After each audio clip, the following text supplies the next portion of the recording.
Good morning, children. Welcome to the channel Awesome Learning. And the next topic that we will study here is pregnancy and the embryonic development. So let's begin with that. Children, we have studied how the implantation has occurred, right? The way the embryo gets fixed up in the endometrium lining, the process is called implantation. Now, after the implantation, finger-like projections, and these finger-like projections are called chorionic villi, okay, appear on trophoblast.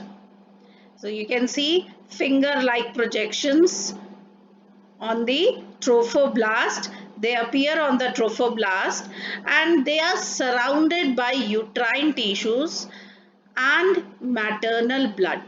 So children, as you see here in the diagram, let me show you. This is the uterus.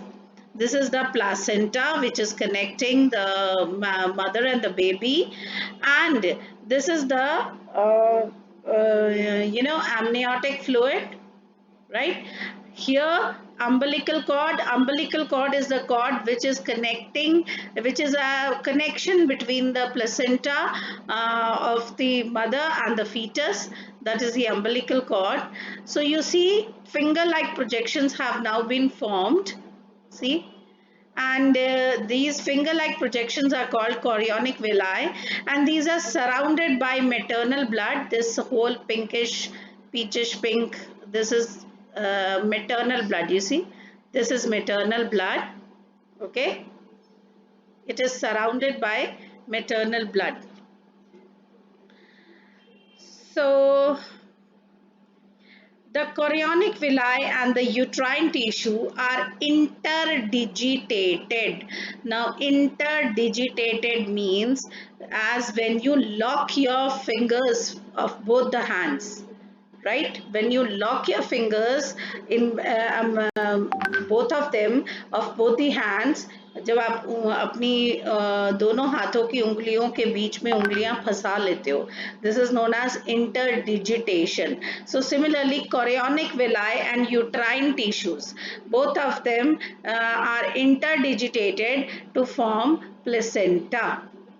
So this is placenta.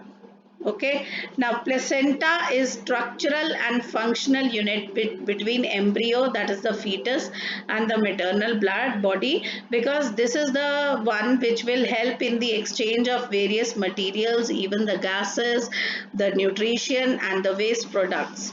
Okay, so placenta is the functional and structural unit.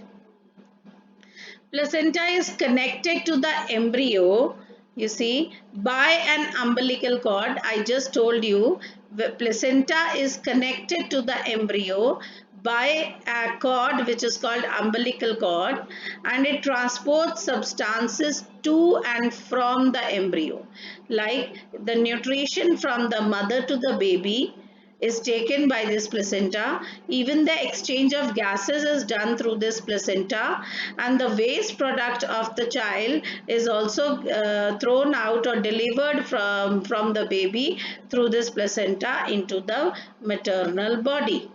Okay, so as you can see, this is the umbilical cord. So oxygen, nutrients and hormones delivered to the baby, okay, and waste and the carbon dioxide delivered from the baby, and these are the umbilical arteries. See, this is how, and this umbilical cord is further connected to placenta, and now the placenta is connected to the mother. This is how the connection takes place between the fetus and the mother. Children, this topic is very important now. Functions of placenta. Now it acts as a barrier between the fetus and mother. Always remember that fetal and mother's blood will never mix with each other. So placenta is a barrier between the fetus and the mother. Supply of oxygen, nutrients, etc. from the mother to the fetus is done by the placenta. Then removal of carbon dioxide plus the excretory waste from the fetus is given to the mother so that excretion can be done. Next, it acts, now this point is very, very important, children. Placenta acts as an endocrine gland. Now you know what are endocrine gland? Endocrine gland are the glands which secrete hormones.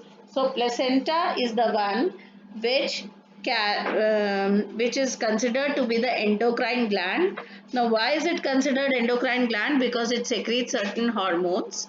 We can see here it secretes human chronic gonadotropin hormone, that is HCG. Along with that, human placental lactogen, HPL. Then estrogen, O is silent. Then progesterone and relaxin.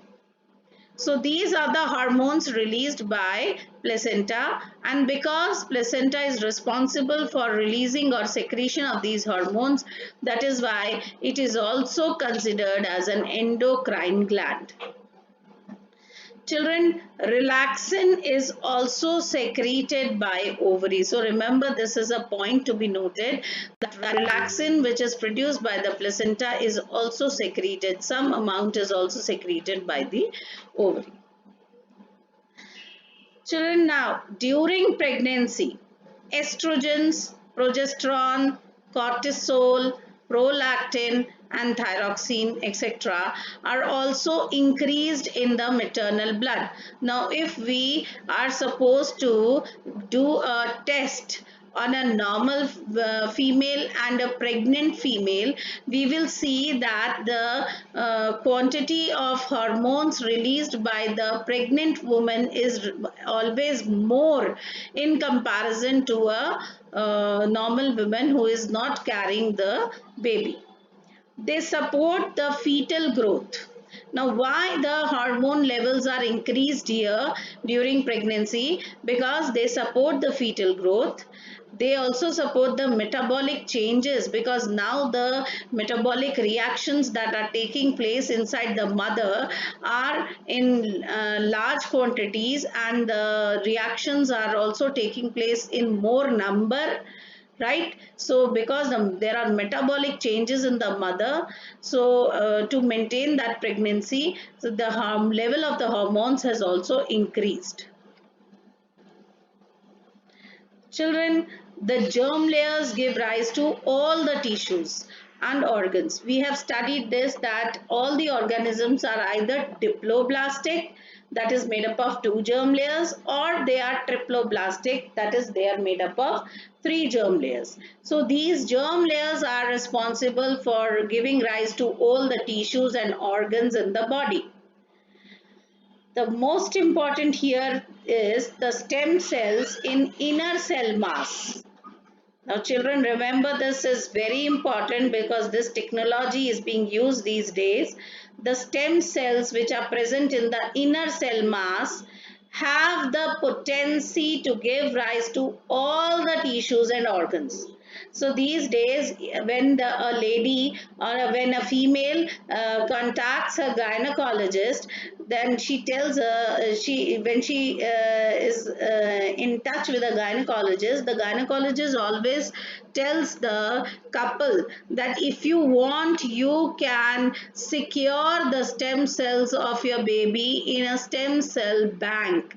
Just like we have blood banks, we have pollen banks and sperm banks. Similarly, we also have stem cell banks where we can store the stem cells of the fetus, so that if the fetus or if the child in his or her life is suffering from any kind of problem, then they can they can originate, or they can make a new organ or a tissue from the stem cells that were stored. Suppose there is a very good example that if the person is suffering from leukemia, that is blood cancer, then if we have the stem cells of that patient, so we can use the stem cell to regenerate a new bone marrow, and we can replace that bone marrow of the person, and the life of the person can be saved. So stem cells are very important. Then human pregnancy is, or the gestation period lasts for 9 months. For cats, it is 2 months, dogs 2 months, elephants 21 months. So gestation period is the time period when the fetus is inside the womb of the mother, that is 9 months. Now, what are the changes that are undergone during the pregnancy? I think I should make a next video for this, because then this will be too long.